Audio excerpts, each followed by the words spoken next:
Hello students. So আজিৰ পৰা তোমালোকৰ প্ৰথম অনলাইন ক্লাস আৰম্ভ হ'ব. So মোৰ নামটো তোমালোকক ইন্ট্ৰোডাকশন যেটো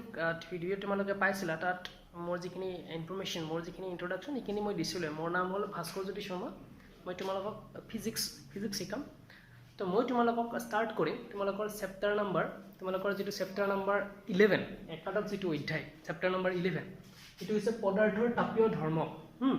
ইংলিছত কোৱা হয় থাৰ্মেল প্ৰপাৰ্টিজ অফ মেটাৰ. এইটো চেপ্টাৰ ষ্টাৰ্ট কৰিম মই তোমালোকৰ. তো তাৰ আগতে মই এটা কথা কওঁ, তোমালোকৰ এই যেটো অনলাইন ক্লাছ আজিৰ পৰা ষ্টাৰ্ট হ'ল এই ক্লাছখিনি তোমালোকে যাতে ৰেগুলাৰলি যোন টিচাৰৰে হওক সেই কেমিষ্ট্ৰি হওক ফিজিক্স মেথ বায়'লজি ইংলিছ এছামিছ সবখিনিৰে গোটেইখিনি সাবজেক্ট যাতে ৰেগুলাৰলি তোমালোকে ভিডিঅ'বিলাক চাই যোৱা আৰু তোমালোকৰ যিখিনি দিব লগা নোটছখিনি আমি তোমালোকক গুগল ক্লাছৰুমত যেনেকৈ তুমি জইন হৈ লৈছা তো গুগল ক্লাছৰুমত আমি নোটছখিনি প্ৰভাইড কৰি দিম তোমালোকক. সেই নোটছখিনি তাৰ পৰাও লিখি ল'ব পাৰিবা. যাকি যিখিনি কিছুমান বস্তু আমি ডাইৰেক্ট ইয়াতে লিখি দিম, ইয়াৰ পৰাও ডাইৰেক্ট ভিডিঅ'ৰ পৰাও লিখিব পাৰিবা. তো গোটেইখিনি বস্তু তোমালোকে পাই যাবা. মাত্ৰ তোমালোকৰ কাম হ'ল ৰেগুলাৰলি আৰু চিনচিয়াৰলি গোটেইখিনি ভিডিঅ' যাতে তোমালোকে ক্লিয়াৰ কৰি যাই থাকা ডে বাই ডে. এইটো যাতে পেণ্ডিং নকৰা তোমালোকে. পেণ্ডিং কৰিলে পিছত কি হৈ যায়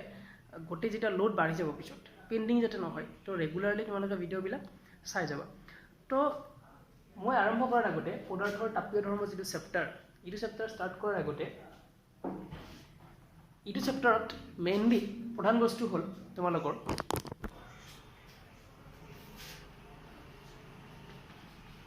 তাপ আৰু উষ্ণতা. তাপ আৰু উষ্ণতা ইংলিছত কোৱা হয় heat and temperature. Heat and temperature. So এইটো চেপ্টাৰৰ প্ৰথম বস্তুটোৱে হৈছে প্ৰথম টপিকটোৱে হৈছে আমাৰ তাপ আৰু উষ্ণতা. তাপ আৰু উষ্ণতা. তাপ আৰু উষ্ণতাৰ কথা আমি আগতেও সৰুতেও আমি শিকিছোঁ. আমি যেতিয়া হাইস্কুলত আছিলা তেতিয়াও শিকিছিলা. তো তাপ আৰু উষ্ণতা দুয়োটা একেই নেকি? দুয়োটা একে নহয়. দুয়োটাৰ মাজত এটা ডাঙৰ ডিফাৰেঞ্চ আছে. দুয়োটাৰ মাজত এটা ডিফাৰেঞ্চ আছে. সো এইটো চেপ্টাৰত আমি তাপ আৰু উষ্ণতাৰ মাজত কি ডিফাৰেঞ্চ আছে কেনেকুৱাকৈ আমি তাক মেজাৰ কৰিব পাৰোঁ সেই গোটেইবিলাক বস্তু আমি এইটো চেপ্টাৰত আলোচনা কৰিম. সো আমি প্ৰথমতে জানিব লাগিব তাপ কি হয়, তাৰপিছত আমি জানিব লাগিব উষ্ণতা কি হয়, দুয়োটাৰ মাজত ৰিলেশ্যন কি আছে. এই গোটেইখিনি বস্তু আমি ইয়াতে চাম. তো তাৰ প্ৰথম আমি যাওঁ যে তাপ বস্তুটো কি হয়. তাপ একচুৱেলি কি হয়? তাপ বুলি কোৱাৰ লগে লগে আমি কি ক'ম? তাপ হ'ল মেইনলি কি হ'ল শক্তিৰ এটা ৰূপ. শক্তিৰ এটা ৰূপে হ'ল তোমাৰ তাপ. তাপ বুলি কোৱাৰ লগে লগে আমি কি ক'ম? ই এটা শক্তিৰ ৰূপ. It is a form of energy বুলি কোৱা হয়. ফৰ্ম অফ এনাৰ্জি শক্তিৰ এটা ৰূপ. এতিয়া শক্তিৰ এটা ৰূপ বুলি কোৱা হয় তাপক. তাৰমানে তাপটো এক ধৰণৰ শক্তি. ইয়াৰ পৰা আমি বুজিব পাৰোঁ যে তাপটো হৈছে এক ধৰণৰ শক্তি. এতিয়া চব বস্তুৰে আমি আমাৰ যিটো ফাৰ্ষ্ট চেপ্টাৰ তোমালোকক ফাৰ্ষ্ট চেপ্টাৰটো পঢ়াব বিনীতা হলে মেমে পঢ়াব তোমালোকক. তো ফাৰ্ষ্ট চেপ্টাৰত তোমালোকে পাবা যিটো ইউনিটছ এণ্ড মেজাৰমেণ্টছ একক আৰু জোখমাক নামৰ যিটো চেপ্টাৰ তাত তোমালোকে পাবা যে আমাক কিছুমান বস্তু জোখাৰ কাৰণে বস্তুবিলাক মেজাৰমেণ্ট কৰাৰ কাৰণে আমাক কি হয় এককৰ দৰকাৰ হয়. ঠিক তেনেকৈ তাপৰ যদি তুমি একক চাব যোৱা তাপৰ যিটো এছআই একক যদি তুমি চাব যোৱা তাপৰ এছআই একক পাবা তুমি জুল. তাপৰ এছআই একক তুমি পাবা জুল. আৰু ইয়াত শ্বৰ্টলি চিম্বল কি ইউজ কৰা হয় জুল বুজাবৰ কাৰণে জে ইউজ কৰা হয়. তাপৰ এছআই এককটো হ'ল জুল. কিন্তু ইয়াৰ আগতে আমি আৰু এটা কথা কওঁ, তাপৰ এছআই একক জুল ঠিকেই আছে বাৰু, কিন্তু তোমালোকে কাৰ্য পাইছিলা, কাৰ্য ক্লাছ 10তো পাইছা তোমালোকে. কাৰ্যৰ যিটো এছআই একক সেইটো তোমালোকে কি লিখা? কাৰ্যৰ এছআই একক কিন্তু জুলেই হয়. কাৰ্যৰ যদি তুমি চোৱা কাৰ্যৰ এছআই একক তোমাৰ কি হ'ব? কাৰ্যৰ যিটো এছআই একক এছআই এককটো তোমাৰ কি হ'ব? ইয়াতে জুলে হ'ব. কাৰ্যৰ এছআই এককটো জুলে হয়. মই কাৰ্যটো এইকাৰণে কৈ দিছোঁ তোমাক, মানে অৰ্থাৎ তাপৰ লগত মই তাপ হৈছে আমাৰ শক্তিৰ এটা ৰূপ এইটো পালোঁ. তাপ এক ধৰণৰ শক্তি. তাৰ লগত যিহেতু তাপৰ যিটো তাপৰ একক হ'ল জুল, তাৰ লগত আকৌ চেম একে এককৰ তোমাৰ আকৌ এটা তোমাৰ ৰাখি আছে সেইটো হৈছে কাৰ্যৰ একক কিন্তু জুল. তেতিয়াহ'লে কি তাপ আৰু কাৰ্য দুয়োটা চেম নেকি? দুয়োটা একে নেকি তোমাৰ তাপ আৰু কাৰ্য দুয়োটা একে নেকি নহয় তাপ আৰু কাৰ্যৰ মাজত এটা ডিফাৰেন্স আছে এটা তোমাৰ ব্যৱধান আছে সেইটো কি বস্তু এটা ডিফাৰেন্সটো কি তাৰ মাজত যেটো পাৰ্থক্য আছে তোমাৰ তাপ আৰু যেটো তোমাৰ কাৰ্য তাহাতৰ মাজত এটা পাৰ্থক্য আছে এই পাৰ্থক্যটো আমি এতিয়া চাইলো পাৰ্থক্যটো চাবা পাৰ্থক্য যদি নাথাকিলে হয় তেতিয়াহ'লে তো দুটা বেলেগ বেলেগ নামেদি নামকৰণ কৰাৰ প্ৰয়োজনেই নাছিল নিশ্চয় কিবা ডিফাৰেন্স আছে ইয়াতে এই ডিফাৰেন্সটো আমি চাইলো ডিফাৰেন্সটো কি তাপ বুলি কোৱাৰ লগে লগে যে তাপ যাক কোৱা হয় হিট হিট আৰু এটা কৈছো আমি কাৰ্য এটা কৈছো আমি কাৰ্য হৈছে তোমাৰ ওয়াৰ্ক দুয়োটাৰ যেটো একক পালো আমি দুয়োটাৰ এককটো আমি কি পাইছো জুল পাইছো অৰ্থাৎ তোমাৰ তাপৰ একক জুল পাই আছো আৰু তোমাৰ যেটো কাৰ্যৰ একক আমি কি পাই আছো এতে জুল পাই আছো তো দুয়োটা যদি এককটো একে হয় দুয়োটা বস্তুৱে কি একেখিনি বস্তুকে বুজাই নেকি নুবুজায় দুয়োটাৰ মাজত ডিফাৰেন্সটো কি তুমি যদি কাৰ্য কৰিব লাগে কাৰ্য কৰিব লাগিলে এটা কাৰ্যটো হৈছে এটা যান্ত্ৰিক প্ৰক্ৰিয়া কাৰ্যটো হৈছে এটা যান্ত্ৰিক প্ৰক্ৰিয়া এটা যান্ত্ৰিক প্ৰক্ৰিয়া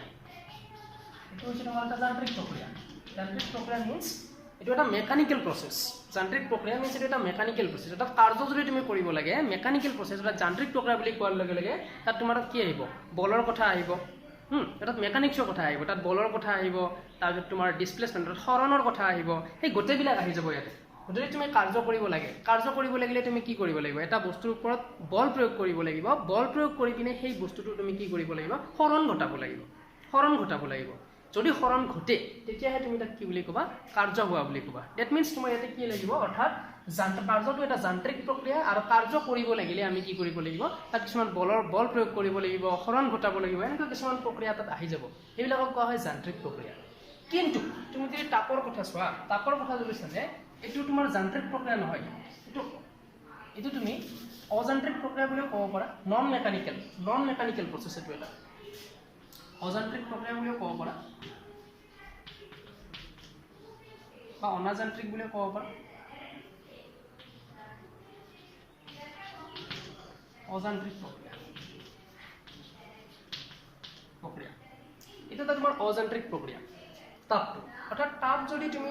পাব লাগে তাপ পাব লাগিলে বা তাপ দিব লাগিলে আমি কি কৰিব লাগে কোনো ধৰণৰ আমি তাত বল প্ৰয়োগ কৰিব নালাগে কোনো ধৰণৰ হৰণ ঘটাব নালাগে এইবিলাক কোনো ধৰণৰ মেকানিক্স তাত যান্ত্ৰিক প্ৰক্ৰিয়া কোনো ধৰণৰ ব্যৱহৃত হোৱা নাই কিনে হিটবিলাক প্ৰক্ৰিয়া কোৱা হয় হেতু যেটো প্ৰক্ৰিয়া এই প্ৰক্ৰিয়াটো কোৱা হয় আমাৰ অযান্ত্ৰিক প্ৰক্ৰিয়া অৰ্থাৎ তাপ এনে এক ধৰণৰ প্ৰক্ৰিয়া যেটো অযান্ত্ৰিক প্ৰক্ৰিয়াৰ ভিতৰত পৰিব গতিকে আমি তাপ আৰু কাৰ্য যদিও দুটাৰে এককটো একেই হয় দুটাৰে এককটো জুলে হয় তাপৰ যদি তুমি এছে একক চাব যোৱা তাপৰ একক আমি জুল লিখো আৰু তুমি কাৰ্যৰ যদি একক চাব যোৱা কাৰ্যৰ একক কিন্তু আমি জুলে লিখো দুটাৰে কিন্তু এছে এককটো আমি জুলে লিখো যদিও তোমাৰ দুটাৰে এছে এককটো আমি জুলে লিখো কিন্তু দুটাৰ মাজত এটা তোমাৰ কি আছে ডাঙৰ ডিফাৰেন্স আছে ডিফাৰেন্সটো হ'ল কাৰ্য হৈছে এটা যান্ত্ৰিক প্ৰক্ৰিয়া অৰ্থাৎ তুমি কাৰ্য কৰিব লাগিলে বল প্ৰয়োগ কৰিব লাগিব হৰণ ঘটাব লাগিব তেতিয়াহে কাৰ্য হ'ব আৰু যদি তাপ যদি প্ৰয়োগ কৰিব লাগে তাত কোনো ধৰণৰ তুমি বল প্ৰয়োগ কৰিব নালাগে কোনো ধৰণৰ হৰণ ঘটোৱাৰ কথা নাহে গতিকে তাপটো এটা অযান্ত্ৰিক প্ৰক্ৰিয়া এটো জনযান্ত্ৰিক বা অযান্ত্ৰিক প্ৰক্ৰিয়া নন মেকানিক্যাল প্ৰসেস এটো এটা গতিকে এই দুটাৰ মাজত আমি ডিফাৰেন্সটো গম পালো এতিয়া আমি চাম যে উষ্ণতা কি হয় তাপৰ কথা গম পালো আমি তাপ কি হয় অলপ পিছত আমি গম পাম উষ্ণতা আৰু তাপৰ লগত এই তাপ আৰু উষ্ণতা পাইছো দুটাৰ মাজত কিবা ৰিলেশন আছে নেকি এনেকা অৰ্থাৎ এটোৰ লগত ৰিলেটেড নেকি এটো চাম তাৰ পিছত আমি চাম যে এতিয়া তাপৰ কথা চালো কাৰ্যৰ লগত এটা ডিফাৰেন্সটো চালো ডিফাৰেন্সটো মই এইকাৰণে কৈ দিলো যেহেতু দুটাৰে এককটো একে হয় দুটাৰে জুল ইউজ কৰা হয় এককৰ বিষয়ে তোমালোকৰ চেপ্টাৰে আছে চেপ্টাৰ নম্বৰ 2 যেটো আছে তোমাৰ একক আৰু যোগমাক এটো তোমালোকক পঢ়াব মানে তাত পাবা তো ইয়াতে আমাৰ যে উষ্ণতা কি হয় আমি হেতু চাম উষ্ণতা বুলি কোৱাৰ লগে লগে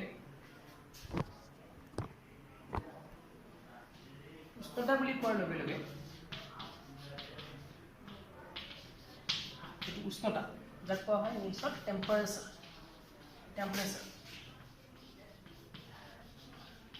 বুলি কোৱা হয় উষ্ণতা কি হয় উষ্ণতাই তোমাক কি দিব কিবা এটা বস্তু কিমান গৰম বা কিবা এটা বস্তু কিমান ঠাণ্ডা সেইটো তোমাক বুজাব কোনে উষ্ণতাই বুজাব অৰ্থাৎ উষ্ণতা বুলি কোৱাৰ লগে লগে কিবা এটা বস্তু কিমান গৰম হয় বা কিবা এটা বস্তু কিমান ঠাণ্ডা হয় সেইটোকে কোৱা হয় বস্তুটোৰ উষ্ণতা বুলি কোৱা হয় এতিয়া তোমালোকে এনেকুৱা পাইছা যে সাপোজ ফৰ এক্সাম্পল তুমি এটা কেটেলি লৈছা কেটেলি এটা লৈ পিনে তাত পানী লৈ পিনে গৰম কৰিছা এতিয়া তাৰ যেটো অৰ্থাৎ সেইটো বস্তু তুমি যদি এটা চুব যোৱা তুমি যদি এটো টাচ কৰা এটা হলে তোমাৰ কি এটো গৰম ফিল হ'ব বাট তুমি এটা পাত্ৰ লৈ কিনে তাত আইস লৈছা সেইটো যদি চুব যোৱা তোমাৰ কি হ'ব চেঁচা এটা ঠাণ্ডা ফিল হ'ব দ্যাট মিন্স এটা তোমাৰ চুই পিনে এটা গৰম ফিল কৰিছা গৰম অনুভৱ কৰিছা আৰু এটা তুমি চুই পিনে কি কৰিছা ঠাণ্ডা অনুভৱ কৰিছা কিয় কাৰণ দুটাৰ মাজত যেটো টেম্পাৰেচাৰ অৰ্থাৎ উষ্ণতাৰ কি আছে এটা তাৰতম্য আছে আৰু সেই কাৰণে আমি ক'ব পাৰো যে বস্তুটা উষ্ণতা বুলি কোৱাৰ লগে লগে বস্তুটা কিমান গৰম বা কিমান ঠাণ্ডা তাৰ যেটো তোমাৰ কিমানখিনি হ'ব কিমানখিনি পৰিমাণৰ হি গৰম বা কিমান পৰিমাণৰ হি ঠাণ্ডা সেই যেটো অনুভৱ আমাৰ হেতুকে কোৱা হয় একচুয়ালি উষ্ণতা বুলি কোৱা হয় আৰু উষ্ণতা বুলি কোৱাৰ লগে লগে বস্তুটা কিমান গৰম বা বস্তুটা কিমান ঠাণ্ডা হেতুক বুজাবৰ কাৰণে আমি যেটো ইউজ কৰিম হেতুকে কোৱা হয় উষ্ণতা এটা চাবা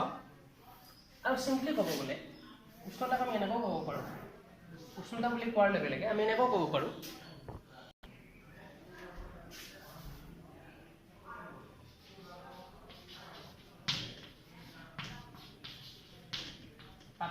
পাত্ৰ বুলি কোৱা নালাগে এটো বস্তু এটা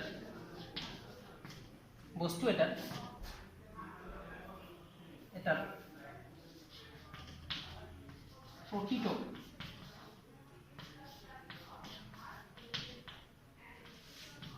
অনুৰ যেটো গড় শক্তি বস্তু এটাৰ প্ৰতিটো অনুৰ গড় শক্তি যেটো এটোকে কোৱা হয় উষ্ণতা দ্যাট মিন্স গড় শক্তি মানে এতে কোৱা হৈছে এটা বস্তুত থকা এটা সববিলাক বস্তু কি হয় কিছুমান মলিকুলছ অৰ্থাৎ কিছুমান অণু পৰমাণু লগ হৈ পিনে ফৰ্ম হয় কি গেছিয়াছ হলেও তাত অণু থাকিব গেছৰ অণু থাকিব কি সলিড হলেও তাত কিছুমান মলিকুলছ থাকিব গতিকে সববিলাক বস্তু আমাৰ কিছুমান কি হয় অণু পৰমাণু লগ লাগি পিনে ফৰ্ম হয় গতিকে বস্তু এটা থকা প্ৰতিটো অণুৰ যেটো গড় যেটো তোমাৰ শক্তি এই গড় শক্তিটোকে তুমি কি বুলি ক'ব পাৰা উষ্ণতা বুলি ক'ব পাৰা কিয় গড় শক্তি বুলি ক'লো সাপোজ তুমি ধৰি লোৱা তোমাৰ তাত ইয়াত এটা তুমি পাত্ৰ লৈছা ইয়াতে তুমি এটা পাত্ৰ লৈছা তুমি এতিয়া এই পাত্ৰটো প্ৰথমতে সাপোজ 0 ডিগ্ৰী সেলসিয়াস আছে প্ৰথমতে সাপোজ 0 ডিগ্ৰী সেলসিয়াস আছে আৰু ইয়াত যেটো পাত্ৰ আছে এই পাত্ৰটো suppose you initially 0 degree Celsius আছে প্ৰথমতে ইউ 0 ডিগ্ৰী সেলসিয়াস আছে এতিয়া আমি কি কৰিম বাহিৰৰ পৰা যদি তুমি এটা তাপ দিয়া বাহিৰৰ পৰা যদি তুমি এটো তাপ দি দিয়া এটুকো যদি তুমি বাহিৰৰ পৰা তাপ দি দিয়া বাহিৰৰ পৰা যদি তুমি এনেকে তাপ দি দিয়া তেতিয়া হলে এই পাত্ৰটোত থকা যিবিলাক অণু যিবিলাক মলিকুলছ যিবিলাক অণু আছে বা অণু বা পৰমাণু আছে এইবিলাকৰ মাজত যেটো অণু পৰমাণু বিলাক কি হৈ থাকিব তোমাৰ ইয়াতে সাপোজ এটো এটা তোমাৰ এনেকুৱা সিস্টেম লৈছা সাপোজ তুমি সাপোজ কেছ কোনো এটা বস্তু লৈছা সাপোজ তুমি ইয়াতে লৈ কিনে যেতিয়া তুমি তাপ দিবা ইয়াত যিবিলাক অণু পৰমাণু থাকিব এই মলিকুলছ বিলাক যে থাকিব এই মলিকুলছ বিলাকৰ যেটো গতিবেগ এই গতিবেগটো লাহে লাহে কি হৈ যাব বৃদ্ধি হৈ যাব লাহে লাহে গতিবেগটো বৃদ্ধি হ'ব আৰম্ভ কৰিব কিয় বৃদ্ধি হ'ব আৰম্ভ কৰিব তুমি বাহিৰৰ পৰা যেতিয়া তুমি কি দিছা তুমি বাহিৰৰ পৰা তাপ দিছা বাহিৰৰ পৰা তুমি দিছা তাপ দিছা তুমি উষ্ণতা দিয়া নাই তুমি কি দিছা তাপ দিছা ইয়াতে তুমি বাহিৰৰ পৰা কি দিছা তাপ দিছা বাহিৰৰ পৰা তুমি তাপ দিছা ইয়াতে বাহিৰৰ পৰা তাপ দিছা ইয়াতে তুমি বাহিৰৰ পৰা তাপ দিছা এতিয়া দুটা বস্তুত যেতিয়া তুমি বাহিৰৰ পৰা তাপ দিবা তেতিয়া ইয়াত থকা যিবিলাক অণু পৰমাণু আছে সেই অণু পৰমাণু বিলাকৰ যেটো গতিবেগটো 0 ডিগ্ৰী সেলসিয়াছত থাকোতে যেনেকুৱা আছিল তাতকে লাহে লাহে কি হ'ব বৃদ্ধি হ'ব আৰম্ভ কৰিব কিন্তু লাহে লাহে বৃদ্ধি হ'ব আৰম্ভ কৰিব তোমাৰ বৃদ্ধি হোৱাৰ লগে লগে যেতিয়া বৃদ্ধি হ'ব আৰম্ভ কৰিব 0 ডিগ্ৰী সেলসিয়াছত থাকোতে এইটো বৃদ্ধি হ'ব আৰম্ভ কৰিলে এইটো বৃদ্ধি হ'ব আৰম্ভ কৰিলে সাপোজ এইটো তুমি টেম্পাৰেচাৰ বঢ়াই তুমি 20 ডিগ্ৰী সেলসিয়াছলৈকে লৈ আহিলা আৰু এইটো তুমি তাপ দিছা তাপ দিয়াৰ ফলত কি হ'ব তাপ দিয়াৰ ফলত ইহঁতৰ যেটো গতিবেগ বৃদ্ধি পাইছে গতিবেগ বৃদ্ধি হোৱাৰ কাৰণটো হৈছে তাত উষ্ণতা বৃদ্ধি পাইছে তাত উষ্ণতাটো বৃদ্ধি হৈ আছে তাত তুমি এপ্লাই কৰিছা তাত তুমি বাহিৰৰ পৰা তাপ দিছা তাপ দিয়াৰ কাৰণে ইয়াৰ অণু পৰমাণু বিলাকৰ মাজৰ যেটো গতিবেগ এটো বৃদ্ধি হৈছে বৃদ্ধি হোৱাৰ কাৰণটো হ'ল তাত ইহঁতৰ মাজত যেটো উষ্ণতাটো বৃদ্ধি হৈছে তাত তুমি দিছা তাপ বৃদ্ধি হৈছে উষ্ণতা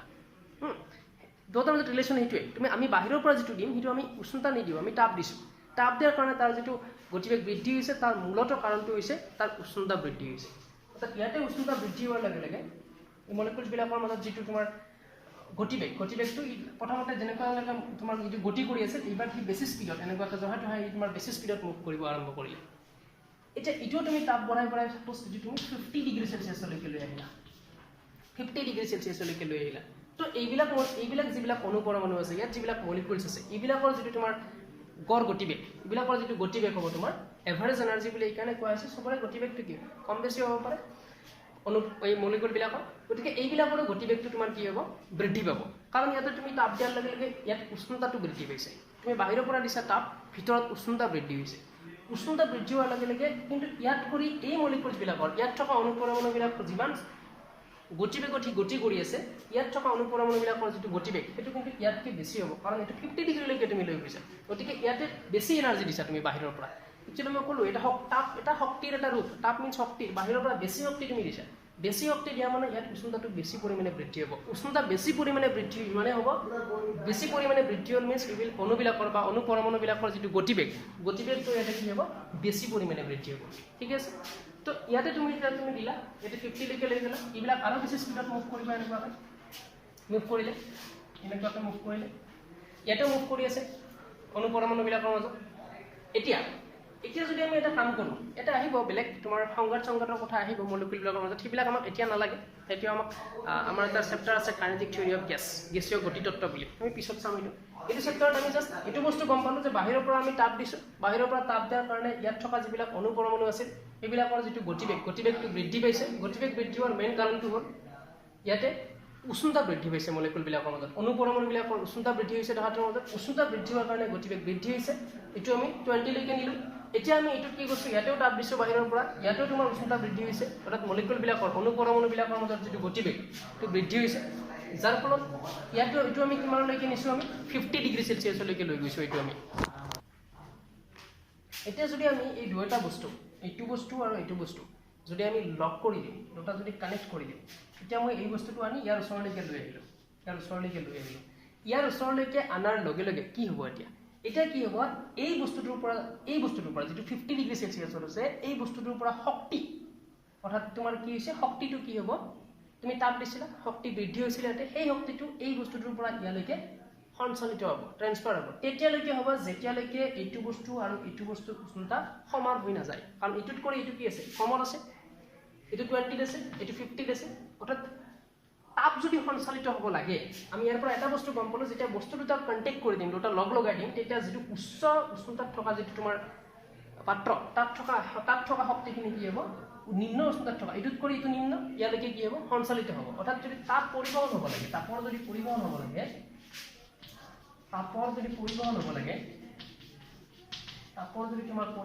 লাগে তেতিয়াহ'লে আমাৰ কি হ'ব লাগিব ইয়াতে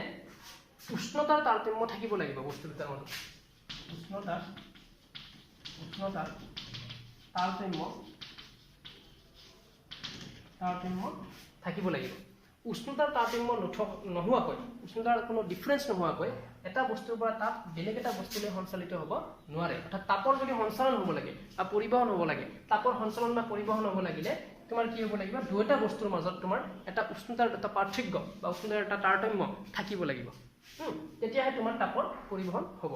এতিয়া কেনেকুৱাকৈ তাপৰ সঞ্চালন হ'ব পাৰে সেইবিলাক আমি এইটো চেপ্টাৰৰ পিছলৈকে আছে আমি এইবিলাক চাম চ' ইয়াতে এইখিনি বস্তু গম পালা তাপ কি হয় গম পালোঁ আমি উষ্ণতা কি হয় গম পালোঁ তাপ দিলে কেনেকুৱাকৈ উষ্ণতা বৃদ্ধি হয় আৰু তাপৰ পৰিবহন কেতিয়া হয় সেইখিনিও আমি গম পালোঁ অৰ্থাৎ তাপৰ পৰিবহন হ'ব লাগিলে তাপ যদি এটা বস্তুৰ পৰা এটা বস্তুলৈ পৰিবাহিত হ'ব লাগে তেতিয়াহ'লে দুটা বস্তুৰ মাজত তোমাৰ কি থাকিব লাগিব এটা উষ্ণতাৰ তাৰতম্য থাকিব লাগিব দুটা যদি একে উষ্ণতাত থাকিলে হয় এইটো 20 ডিগ্ৰী এইটো 20 ডিগ্ৰী দুটা লগ কৰাই দিলে তেতিয়া কি উষ্ণতা এইটোৰ পৰা সেইটোলৈকে ট্ৰান্সফাৰ হ'ব জানো এইটোৰ পৰা সেইটোলৈকে তোমাৰ যিটো তাপৰ সঞ্চালন হ'ব জানো নহয় কাৰণ দুটা তেতিয়ালৈকে তাপৰ সঞ্চালন হ'ব এটা উচ্চ উষ্ণতাত থকা বস্তু এটাৰ পৰা এটা নিম্ন উষ্ণতাত থকা বস্তুলৈকে তাপৰ সঞ্চালন তেতিয়ালৈকে হ'ব যেতিয়ালৈকে এই দুটাৰ উষ্ণতাটো সমান অৰ্থাৎ ইকুৱেল ৰেঞ্জলৈকে নাহে তেতিয়ালৈকে হ'ব যেতিয়া দুটাৰ উষ্ণতা সমান হৈ যাব তেতিয়া আৰু তাপৰ সঞ্চালন বন্ধ হৈ যাব ঠিক আছে তো এইখিনি আমি পালোঁ এতিয়া ইয়াৰ কেইটামান এক্সাম্পল তোমাৰ NCERT বুকত দিয়াও আছে তুমি সাপোজ এটা বস্তু চাব পাৰা যে যিবিলাক গৰুৰ যিবিলাক গাড়ী থাকে গৰুৰ গাড়ীবিলাকৰ যিবিলাক চকা সেইটোত কি কৰা হয় চকাবিলাক কি কৰা হয় কাঠেৰে বনোৱা হয় কাঠেৰে বনাই পিনে তাৰ ওপৰত এটা লোহাৰ এনেকুৱা ৰিং টাইপ বস্তু এটা লগাই দিয়ে এইটো লগাওঁতে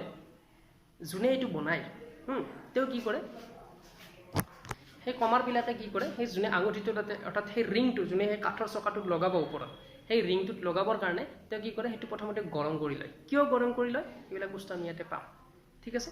তো আমি এইটো বস্তু গম পালোঁ যে তাপ কি হয় উষ্ণতা কি হয় তাপ আৰু উষ্ণতাৰ মাজত লিংকটো কেনেকুৱা তাপৰ পৰিবহন হ'ব লাগিলে বা সঞ্চালন হ'ব লাগিলে যে আমাৰ বস্তু দুটাৰ মাজত উষ্ণতাৰ যেটা তাৰতম্য থাকিব লাগিব সেই গোটেইখিনি বস্তু আমি ইয়াতে গম পালোঁ হা ঠিক তেনেকৈ তুমি আৰু এটা বস্তু চাব পাৰা ইয়াৰ এক্সাম্পল হিচাপে আৰু এটা বস্তু চাব পাৰা সাপোজ তুমি চাহ একাপ বনালা চাহ একাপ বনাই পিনে তুমি আনি যদি থৈ দিয়া চাহ একাপ থৈ দিয়াৰ পিছত অলপ দেৰিৰ পিছত চাহখিনি কি হৈ যায় চেঁচা হৈ যায় বা ঠাণ্ডা হৈ যায় ইয়াৰ কাৰণটো কি কাৰণ তোমাৰ যিটো পৰিৱেশৰ যিটো উষ্ণতা আমি য'ত আছোঁ আমাৰ পৰিৱেশৰ চাৰিওফালৰ পৰিৱেশৰ যিটো উষ্ণতা সেইটো উষ্ণতাত কৰি চাহৰ যিটো উষ্ণতা সেই চাহৰ উষ্ণতাটো কি হৈ যায় বহুত বেছি তো চাহৰ পৰা তাপৰ যিটো পৰিমাণ সেইটো বেছি উচ্চ উষ্ণতাত আছে তাৰ পৰা তাপখিনি কি হয় তোমাৰ সঞ্চালিত হ'ব কলৈকে অৰ্থাৎ আমাৰ যিটো পৰিৱেশলৈ সেইটো তাপখিনি সঞ্চালিত হ'ব তেতিয়ালৈকে তোমাৰ সঞ্চালিত হ'ব যেতিয়ালৈকে পৰিৱেশৰ উষ্ণতাটোৰ লগত চাহৰ যিটো তোমাৰ উষ্ণতা সেইটো সমান হৈ নাযায় তেতিয়ালৈকে তোমাৰ উচ্চ উষ্ণতাত থকা বস্তু এটাৰ পৰা নিম্ন উষ্ণতাত থকা বস্তু এটালৈকে তাপৰ সঞ্চালন ঘটি থাকিব ঠিক আছে বা তাপৰ পৰিবহন ঘটি থাকিব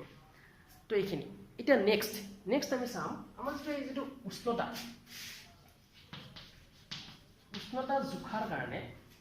জোখাৰ কাৰণে আমি কি ইউজ কৰোঁ থাৰ্মোমিটাৰ ইউজ কৰোঁ আমি উষ্ণতা জোখাৰ কাৰণে আমি কি কৰোঁ থাৰ্মোমিটাৰ ইউজ কৰোঁ ঠিক আছে থাৰ্মোমিটাৰ কেনেকৈ ইউজ কৰা হয় তাৰ ভিতৰত কিছুমান কি কৰা হয় পাৰা দিয়া হয় পাৰাবিলাক এনেকুৱা এটা পাৰাটো এটা তৰল পদাৰ্থ ৰূপে তাতে দিয়া হয় যাতে সি বাহিৰৰ পৰা যেতিয়া সি তাপ পাব বাহিৰৰ পৰা তাপ পোৱাৰ লগে লগে সেই পাৰাখিনি যাতে কি হ'ব পাৰে সঞ্চালন ঘটিব পাৰে তেনেকুৱাকৈ ৰাখা হয় এতিয়া চাব উষ্ণতা বুলি কোৱাৰ লগে লগে ইয়াতে উষ্ণতাৰ যিবিলাক মেজাৰমেণ্ট য'ত জোখমাপ লোৱা হয় উষ্ণতাৰ জোখমাপ কৰা যিটো পদাৰ্থ বিজ্ঞানৰ যিটো ব্ৰাঞ্চ যিটো ফিজিক্সৰ যিটো ব্ৰাঞ্চ য'ত তোমাৰ উষ্ণতাৰ জোখমাপ লোৱা হয় সেই ব্ৰাঞ্চটোক কোৱা হয়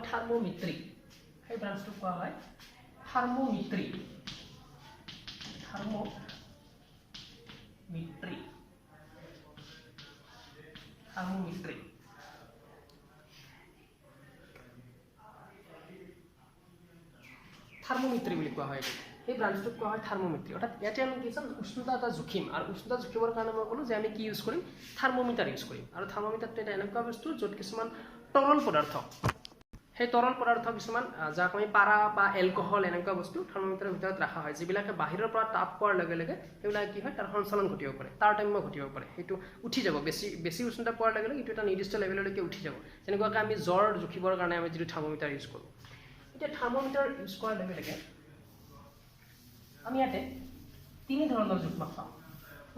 আমি ইয়াতে উষ্ণতা জোখিবৰ কাৰণে তিনিটা স্কেল ইউজ কৰিম আমি কিছুমান স্কেল ইউজ কৰিম ইয়াতে কি কৰিম কিছুমান স্কেল ইউজ কৰিম কি স্কেল ইউজ কৰিম প্ৰথম যিটো স্কেল ইউজ কৰিম আমি সেই প্ৰথম স্কেলটো হ'ল আমাৰ প্ৰথম আমি যিটো স্কেল ইউজ কৰিম সেইটো হৈছে চেলচিয়াছ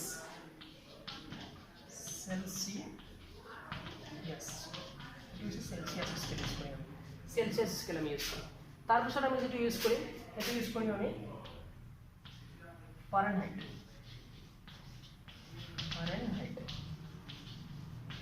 স্কেল আমি ইউজ কৰিম আৰু এক ধৰণৰ স্কেল আমি ইয়াতে ইউজ কৰিম এইটো হৈছে kelvin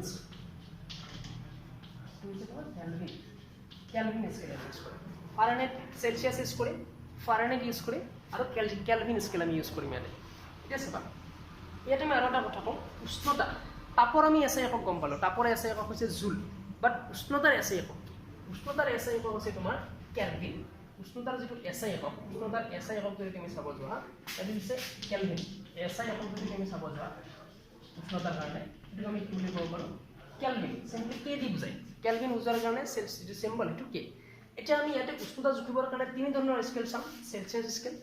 Fahrenheit scale Kelvin scale এতিয়া এইবিলাক জোখে কেনেকৈ সেইবিলাক জোখাৰ কাৰণে আমি প্ৰথমতে কি ল'ম আমি ইয়াতে দুটা পইণ্টছ কনচিডাৰ কৰি যাম আমি ৰেফাৰেঞ্চ পইণ্ট হিচাপে অৰ্থাৎ কি হিচাপত জোখিম এই হিচাপে আমি দুটা পইণ্ট কনচিডাৰ কৰি ল'ম ইয়াতে আমি দুটা পইণ্ট ধৰি ল'ম এটা হৈছে তোমাৰ এটা পইণ্টক আমি কনচিডাৰ কৰিম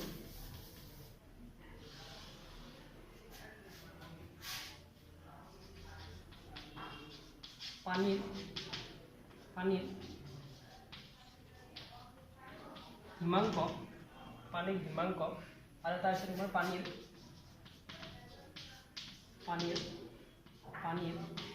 উতলাংক, এটা আছে পানীৰ উতলাংক। এটা ইউজ কৰিম আমি পানীৰ হিমাংক আৰু এটা ইউজ কৰিম আমি পানীৰ উতলাংক। এতিয়া পানীৰ হিমাংক বুলি কোৱাৰ লগে লগে এইটো হৈছে এনেকুৱা এটা প্ৰমাণ বায়ুমণ্ডলীয় চাপত, প্ৰমাণ বায়ুমণ্ডলীয় চাপত, দ্যাট মিন্স 1 atm প্ৰেছাৰ, প্ৰমাণ বায়ুমণ্ডলীয় চাপত কিমানখিনি প্ৰমাণ বায়ুমণ্ডলীয় চাপত কিমানখিনি উষ্ণতাত পানী গোট মাৰে, কিমানখিনি উষ্ণতাত পানী গোট মাৰে। হিম মিন্স কি? হিম মানে হৈছে বৰফ। কিমান ডিগ্ৰী উষ্ণতাত পানী তোমাৰ গোট মাৰে সেইটো কোৱা হয় হিমাংক। আৰু প্ৰমাণ বায়ুমণ্ডলীয় চাপত কিমানখিনি উষ্ণতাত পানী উতলে সেইটো কোৱা হয় উতলাংক পানীৰ। ঠিক আছে, তো ইয়াৰ পৰা আমি এই দুটা পইণ্ট চালো। পানীৰ হিমাংক কিমান থাকে? পানীৰ যিটো হিমাংক, পানীৰ হিমাংকটো কিমান থাকিব? 0 ডিগ্ৰী চেলচিয়াছ। আৰু যিটো পানীৰ উতলাংকটো কিমান থাকে তোমাৰ? 100 ডিগ্ৰী চেলচিয়াছ। গতিকে পানীৰ যিটো হিমাংক সেইটো হৈছে 0 ডিগ্ৰী চেলচিয়াছ আৰু পানীৰ যিটো উতলাংক সেইটো হৈছে 100 ডিগ্ৰী চেলচিয়াছ। ঠিক আছে, এইটো আমি ল'লোঁ। এইটো ল'লোঁ আমি চেলচিয়াছ স্কেলৰ কাৰণে। চেলচিয়াছ স্কেলৰ কাৰণে ল'লোঁ দুটা পইণ্টছ লৈ লৈছোঁ আমি, পানীৰ হিমাংক আৰু উতলাংক। ঠিক তেনেকৈ এই দুটাই পইণ্টছ আমি ফাৰেনহাইটৰ কাৰণেও চাম। এই ছেম পইণ্ট দুটা আমি ফাৰেনহাইটৰ কাৰণেও চাম। ফাৰেনহাইটত পানীৰ যিটো হিমাংক সেইটো লোৱা হয় 32 ডিগ্ৰী ফাৰেনহাইট। 32 ডিগ্ৰী ফাৰেনহাইটত লোৱা হয়, অৰ্থাৎ 0 ডিগ্ৰী টু 32 ডিগ্ৰীৰ ইকুৱেল হ'ব ইয়াতে।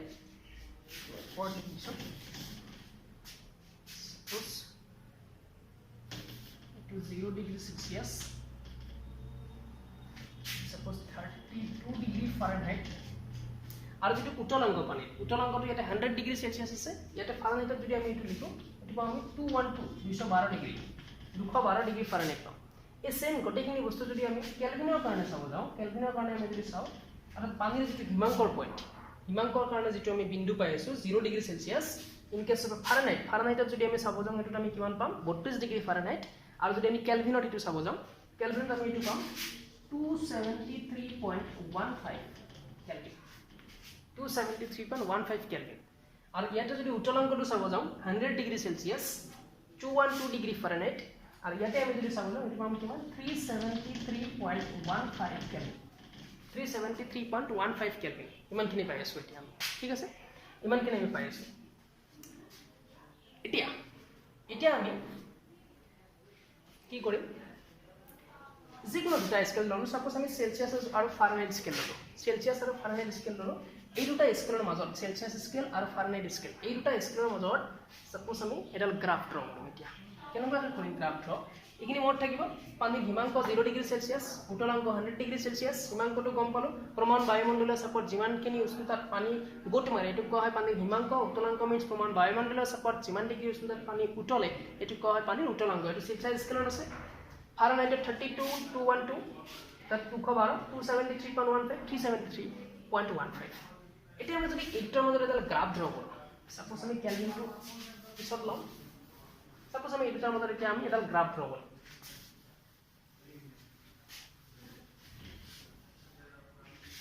এনেকুৱা পাই আছো আমি 0 ডিগ্ৰী সেলসিয়াস 100 ডিগ্ৰী সেলসিয়াস আৰু ফাৰেনহাইটত পাই আছিলো আমি 32 ডিগ্ৰী ফাৰেনহাইট, আৰু ইয়াতে পাই আছিলো আমি 212 ডিগ্ৰী ফাৰেনহাইট এটো পাই আছিলো। এটা যদি আমি এটা ইয়াতে গ্ৰাফ ড্ৰ কৰো, সাপোজ গ্ৰাফডালত x অক্ষৰ ফালে আমি লৈছো সেলসিয়াস ডিগ্ৰী সেলসিয়াস আৰু y অক্ষৰ ফালে লৈ আছো আমি সাপোজ ডিগ্ৰী ফাৰেনহাইট এফালে লৈ আছো। এটা যদি আমি এই দুটা পইণ্টছ গ্ৰাফত বহাই দিও যে 0 ডিগ্ৰী সেলসিয়াসত 32 degree Fahrenheit, 0 degree Celsius means এটা কিমান ডিগ্ৰী ফাৰেনহাইট হ'ব 32 ডিগ্ৰী ফাৰেনহাইট। এটা যদি বহাও 0 ডিগ্ৰী সেলসিয়াস হলে এটো 32 ডিগ্ৰী ফাৰেনহাইট, 0 ডিগ্ৰী 32 হলে ধৰি লোৱা এইখিনি পৰে, এটো 0 এটো 32, এটো কাৰ 32 ফাৰেনহাইটত 32 আৰু সেলসিয়াসত তো 0 আছে, সো এটো পইণ্টছটো ইয়াতে থাকিব। তো এটা পইণ্টছ পালো আমি ইখিনিত, এটা পইণ্টছ ইখিনিত পালো। নেক্সট 32 ডিগ্ৰী এটো আমি কম পালো, 32 টো বহালো, 0 ডিগ্ৰী 32 ডিগ্ৰী বহালো। এতিয়া আমি 100 ডিগ্ৰী সেলসিয়াসত 212 এটো বহাব লাগে আমি। 100 ডিগ্ৰী সেলসিয়াস মিন্স সাপোজ ধৰি লোৱা ইমানখিনি 100 ডিগ্ৰী সেলসিয়াস, ইমানখিনি সাপোজ তোমাৰ 100 ডিগ্ৰী সেলসিয়াস, এটো 0 ডিগ্ৰী সেলসিয়াস, এটো সাপোজ তোমাৰ 32 ডিগ্ৰী ফাৰেনহাইট, এটো সাপোজ 100 ডিগ্ৰী সেলসিয়াস। 100 ডিগ্ৰী সেলসিয়াসত ফাৰেনহাইটত কিমান আছে এটো 212 মিন্স ধৰি লোৱা ইখিনি মানে 212 হ'ল তোমাৰ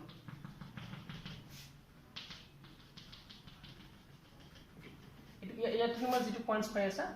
এটো তোমাৰ 212 ডিগ্ৰী ফাৰেনহাইট এটো পাই আছো আমি সো ইয়াত যেটো পয়েন্টস পাই আছো আমি এইটো পয়েন্টস এটো এটা পয়েন্টস পালো এটা যদি আমি এইটো কানেক্ট কৰি দিও এনেকুৱা এটা পাম এডাল ডাইৰেক্ট আমি স্ট্ৰেইট লাইন পাম ইয়াতে অৰ্থাৎ সৰল ৰেখা এটা পাম ইয়াতে পালো এতিয়া আমি যিকোনো এটা বিন্দু সাপোজ আমি যিকোনো এটা বিন্দু লৈছো এই ৰেখাডালৰ ওপৰত যিকোনো এটা বিন্দু লৈছো এটো এটা যিকোনো বিন্দু লৈছো এটা এই বিন্দুটোৰ যদি আমাক যেটো স্থানাংকটো লাগে ধৰি লোৱা এটা আমি কেনেকৈ বলা মানে ইয়াৰ পৰা চাব লাগিব সেলসিয়াস স্কেলত কিমানত আছে ফাৰেনহাইটৰ ফালে কিমানত আছে ধৰি লোৱা এটা সেলসিয়াস এটা কোঅৰ্ডিনেট এনেকুৱা হ'ব ইমান ডিগ্ৰী সেলসিয়াস আৰু কিবা ডিগ্ৰী ফাৰেনহাইট তুমি এটা পাবা সিএফ বুলি বলো মই সাপোজ এটা আমি নাজানো এতিয়া লাগে এটো সি থাকিব এটা এটো সাপোজ আমি এফ বুলি ধৰিছো কিবা এটা সাৰ্টেন পাওঁ ইমান ডিগ্ৰী সেলসিয়াস আৰু ইমান ডিগ্ৰী ফাৰেনহাইট কিবা এটা এমাউন্ট পাবা তুমি সো ইয়াতে আমি সি মিন্স কিমান ডিগ্ৰী সেলসিয়াস আছে এটো ইয়াতে বহাব লাগিব এফ মিন্স কিমান ডিগ্ৰী ফাৰেনহাইট পাই আছে তুমি এটো ইয়াতে বহাব লাগিব তো এইখিনি পৰা আমি এইখিনি পালো এতিয়া এটা চাবা ইয়াৰ পৰা আমি যদি উলাব যাম ৰিলেশনটো আমি যদি এতিয়া এটো এনেকুৱাকে কানেক্ট কৰিলো এনেকুৱাকে যদি কানেক্ট কৰি দিও ইখিনি যদি আমি এনেকুৱাকে কানেক্ট কৰি দিও ইখিনি যদি এনেকুৱাকে দি দিও তেতিয়াহ'লে ইয়াত তুমি দুটা ত্ৰিভুজ দেখা পাই আছা এটা ত্ৰিভুজৰ এইটো এটা সাপোজ মই নাম দিলো এইটো সাপোজ আমি দিলেও কথা নাই বাৰু এইটো এটা সৰু ত্ৰিভুজ পাই আছা এইটো এটা ত্ৰিভুজ পাই আছা আৰু এইটো এটা তুমি ডাঙৰকে ত্ৰিভুজ পাই আছা ইয়াতে এই দুটা ত্ৰিভুজ পাই আছা এই দুটা ত্ৰিভুজৰে তুমি চোৱা এই যেটো কোণ এই কোণটো এটা সাধাৰণ কোণ কমন কোণ দুটাৰ কাৰণে কমন আছে সৰু ত্ৰিভুজটোৰ কাৰণে এইটো আছে ডাঙৰ ত্ৰিভুজটোৰ কাৰণে এইটো আছে এইটো কমন কোণ আকৌ যদি তুমি চাব যোৱা এই সৰু ত্ৰিভুজটোৰ এই যেটো এংগল আৰু এই ডাঙৰ ত্ৰিভুজটোৰ এই যেটো এংগল এই দুটা এংগল কি হৈ আছে তোমাৰ 90 হৈ আছে দুটাতে এই দুটা এংগলে 90 ডিগ্ৰী হৈ আছে তাৰ মানে কোন যেটো তোমাৰ সিকাৰ্য আছে সদৃশ ত্ৰিভুজৰ যেটো সিকাৰ্য কোন সিকাৰ্য মতে দুটা ত্ৰিভুজ তোমাৰ কি হৈ যাব সিমিলাৰ হৈ যাব দ্যাট মিন্স সদৃশ হৈ যাব তোমাৰ যদি দুটা সদৃশ হৈ যায় তেতিয়া হলে সদৃশ ত্ৰিভুজৰ কাৰণে আমি কি লিখিম ক্লাস 10 তোমালোকে পাইছা জেনাৰেল মেথছত এডভান্স মেথছতো পাইছা যাৰ এডভান্স ম্যাথমেটিক্স আছিলে তো সদৃশ ত্ৰিভুজৰ কাৰণে আমি কি লিখো এটা ত্ৰিভুজৰ যিবিলাক সাইড থাকিব যিবিলাক বাহু থাকিব বাহু বিলাকৰ আমি অনুপাত বিলাক লিখো যদি অনুপাত তুমি যদি চাব যোৱা ইয়াতে তো নাম দি দিলো দিয়াচোন এটো সাপোজ এ দিলা এটো বি দিলা এটো সাপোজ সি দিয়া আছে মই ডি বুলি দিলো এটো ই বুলি দিলো এটো এফ বুলি দিলো এটো দুটা ত্ৰিভুজ তুমি সদৃশ পালা সদৃশ পাৰ পিছত এতিয়া মই এটো লিখিব পাৰো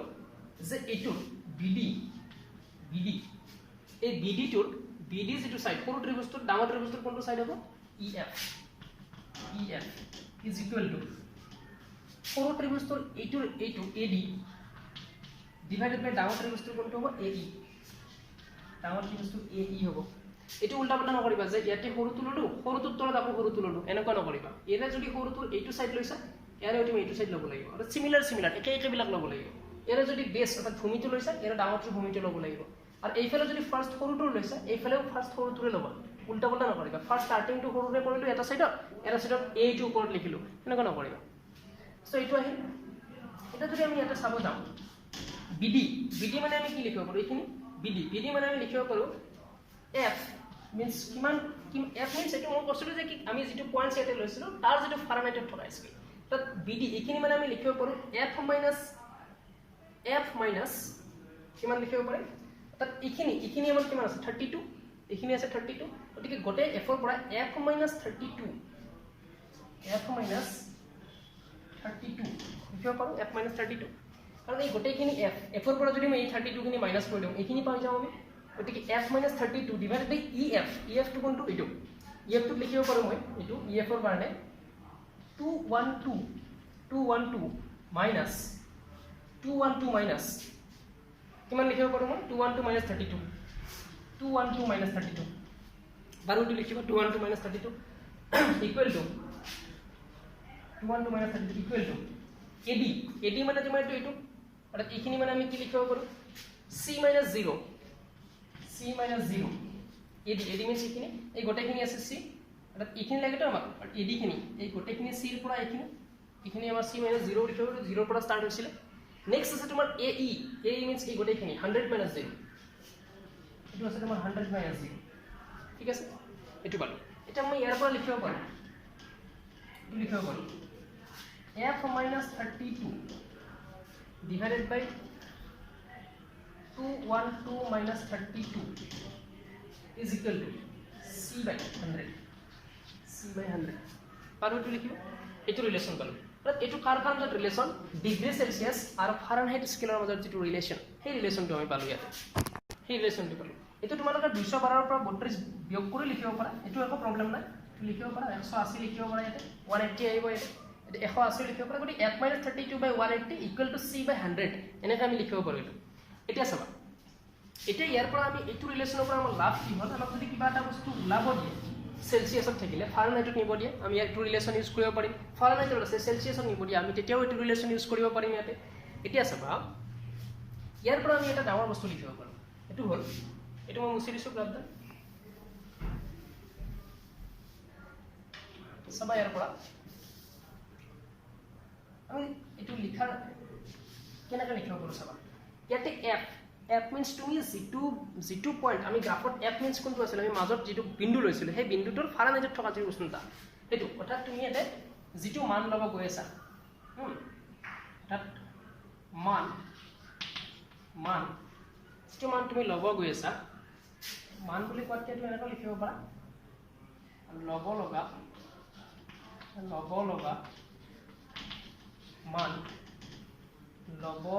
মান যেটো আমি লব লাগিব মাইনাস 32 টো কি আছিল মানে 32 টো আছিল ফাৰেনহাইট স্কেলৰ পানীৰ যেটো তোমাৰ হিমাংক আছিল পানীৰ হিমাংকটো এতে হিমাংক মাইনাস হিমাংক তাত আইস পইণ্ট বুলি কোৱা হয় এটো মাইনাস হিমাংক আৰু পানীৰ হিমাংক বুলি লিখিব পাৰা মাইনাস পানী হিমাংক এনেকৈ লিখিব পাৰা ডিভাইডেড বাই এই 180 টো আমি ইটোৰ পৰা মাইনাস কৰি পাইছিলো কিন্তু 212 টো কি আছিল পানীৰ কি আছিল উত্তৰাংক আছিল 212 টো আছিল পানীৰ উত্তৰাংক মাইনাস 32 টো কি আছিল আমাৰ পানীৰ হিমাংক তো আছিল আকৌ পানী এইটো আছিল আকৌ পানীৰ হিমাংক ঠিক আছে এইটো আকৌ পানীৰ হিমাংক অৰ্থাৎ লব লগা মান তোমাৰ যেটো মান আমি লব লাগিব ইয়াতে ফাৰেনহাইটত এটো লৈছো লব লগা মান বুলি এইকাৰণে লিখিছো কাৰণ তুমি যেটো গ্ৰাফত এটো পইণ্ট লৈছিলা যেটো বিন্দু লৈছিলা এটো এটা ৰেন্ডমলি এনেই লৈছিলা যেটোত আমি দুটাৰে যেটো স্থানাংক এটো পাইছিলো সেলসিয়াছ আৰু ফাৰেনহাইটত সো লব লগা মান বিয়োগ পানীৰ হিমাংক ডিভাইডেড বাই পানীৰ উত্তলাংক বিয়োগ পানীৰ হিমাংক এটা 212 টো কি উত্তলাংক আছিল ফাৰেনহাইট স্কেলৰ কাৰণে 32 টো আছে পানীৰ হিমাংক ইজ ইকুৱেল টু ইয়াতে এটা আহিছে c means লব লগা মান আমি এটা সেলসিয়াস স্কেলত যেটো আমাৰ আছে গ্ৰাফডাল এনেকুৱা আছিল নহয় এনেকুৱাকৈ লৈছিলা এটা তোমাৰ কি আছিল 32 আছিল এনেকৈ গৈছিলা ইয়াতে 212 আছিল ইয়াতে 212 আছিল এনেকুৱা আছিল গতিকে c টো আছিল তোমাৰ সেলসিয়াস স্কেলত যেটো লব লগা মান বিয়োগ 0 টো আছিল তোমাৰ সেলসিয়াস স্কেলৰ বাবে পানীৰ যেটো হিমাংক হেতু আছিল গতিকে লব লগা মান বিয়োগ পানীৰ হিমাংক ইজ ইকুৱেল টু 100 টো আছিল তোমাৰ পানীৰ উত্তলাংক সেলসিয়াস স্কেলৰ বাবে ফাৰেনহাইটৰ কাৰণে 212 আছিল সেলসিয়াসৰ কাৰণে 100 আছিল বিয়োগ পানীৰ হিমাংক 0 টো আছিল পানীৰ হিমাংক ঠিক আছে তো এইখিনি পুৰা এই ৰিলেশ্যনটো আমি এনেকুৱাকৈ আমি এইটো মত ৰাখিলে হ'ল লব লগা মান বিয়োগ পানীৰ হিমাংক ডিভাইডেড বাই পানীৰ উত্তলাংক বিয়োগ পানীৰ হিমাংক তো এইখিনি আমি পাম এই সেম কেছটো যদি এতিয়া আমি চাওঁ কেলভিন স্কেলৰ কাৰণে গতিকে ইয়াৰ লগত তেতিয়া আমি কেলভিনৰ ৰিলেশ্যনটো পাই যাম কেনেকৈ ওলাম চাবা এটো ঠিক আছে মত থাকিব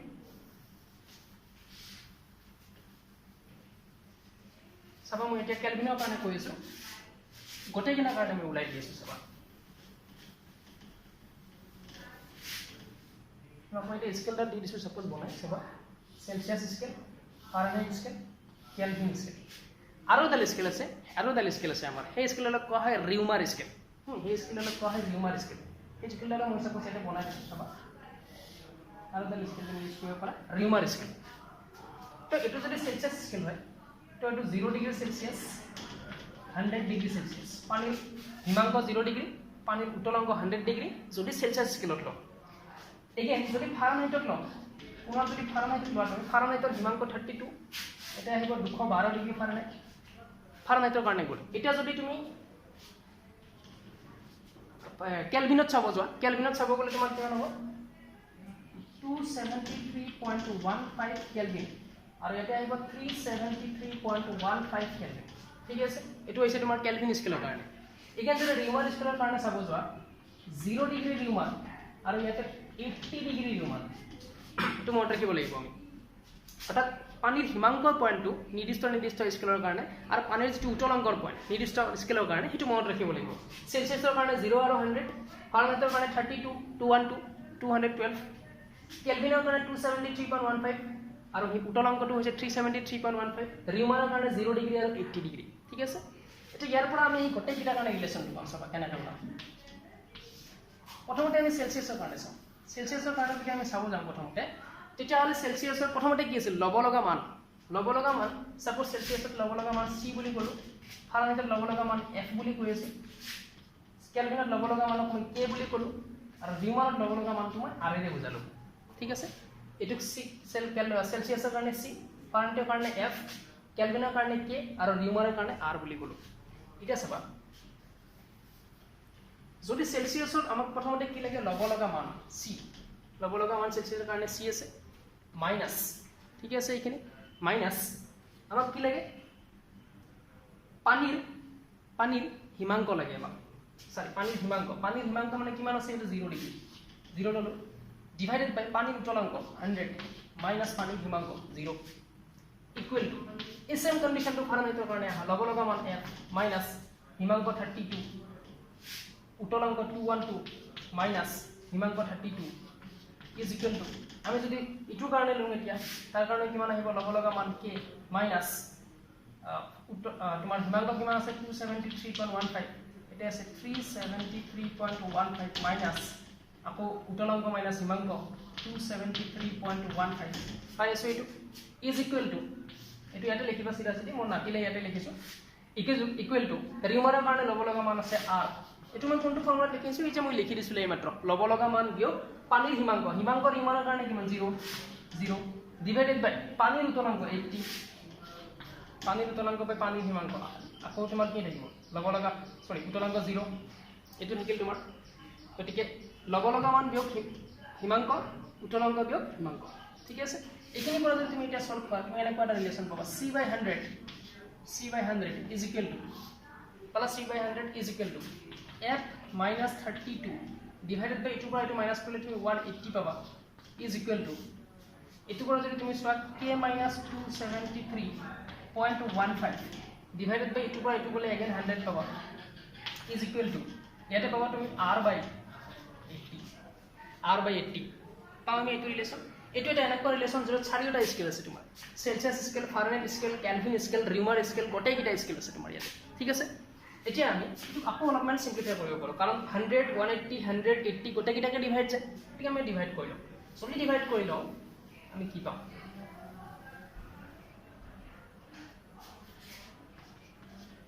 আমি যদি ডিভাইড কৰি লওঁ তেতিয়া হলে পাম c বাই কি ৰে ডিভাইড যাব তো 20 ৰে ডিভাইড যাব 20 ৰে হলে 20 এটা 5 বাৰ যাব 20 5 বাৰ 100 is equal to f minus 32 f minus 32 divided by তো 20 ৰে কৰিলে কিমান হ'ব 9 বাৰ যাব সকে 9 টেবল 18 9 বাৰ যাব তো 20 ৰে 32 by 9 is equal to k minus 273.15 divided by এটো আকৌ তোমাৰ কি হ'ব 5 হ'ব 20 ৰে এটো is equal to r by 20 ৰে কৰিলে কিমান হ'ব 4 ঠিক আছে এই যে ৰিলেচন পালো আমি এই ৰিলেচনটো তোমালোকে মনত ৰাখিব লাগিব নিউমেৰিকেল কৰাৰ কাৰণে এটা যিবিলাক প্ৰবলেমছ আহিব যিবিলাক অংক আহিব ইয়াৰ অংকবিলাকৰ কাৰণে আমি এটো মনত ৰাখিম আমি আছে ঠিক আছে তো এইটো ক্লাছত আমি ইয়ালৈকে চালো নেক্সট ক্লাছত আমি এই ৰিলেচনটো ইউজ কৰি এই যেটো সমীকৰণ আমি পালো এই সমীকৰণটো ইউজ কৰি আমি নেক্সট ক্লাছত ইয়াৰ যিবিলাক অংক আহিব পাৰে কেনেকুৱাকৈ এটা যিকোনো অংকত তোমাক সেলসিয়াছত দিয়া আছে ফাৰেনহাইটত নিব লাগে বা ফাৰেনহাইটত দিয়া আছে কেলভিনত নিব লাগে এনেকুৱাকৈ উল্টা পুল্টাকৈ তোমাৰ সো এইটো আমি কেনেকুৱাকৈ নিব লাগে এইখিনি আমি নেক্সট ক্লাছত চাম ঠিক আছে তো নেক্সট ক্লাছত আমি ইয়াৰ ওপৰত অংক কিছুমান কৰিম তো এইটো ক্লাছত এইখিনিয়ে নেক্সট ক্লাছত আমি অংক কৰাৰ লগতে আৰু কিছুমান নেক্সট টপিক যেটো আছে নেক্সট এটা বেলেগ টপিক আমি চাম তো এইটো ক্লাছত মই যিখিনি দিলো এইখিনি যাতে ভালকৈ তোমালোকে পঢ়ি চোৱা আৰু যদি কিবা ডাউট থাকিলে তোমালোকে গুগল ক্লাছৰুমৰ যেটো কমেন্ট বক্স তাতো সুধিব পাৰা আৰু তাত মই মোৰ পাৰ্সোনেল নাম্বাৰটো দি দিম যদি কিবা প্ৰবলেম থাকে তোমালোকে মোক ডাইৰেক্ট হোৱাটছএপটো সুধিব পাৰিবা এটো একো প্ৰবলেম নাই মই এইখিনি দি আছো বাৰু আৰু নোটছখিনি আমি গুগল ক্লাছৰুমত প্ৰভাইড কৰিম তো এইটো ক্লাছত এইখিনি থ্যাংক ইউ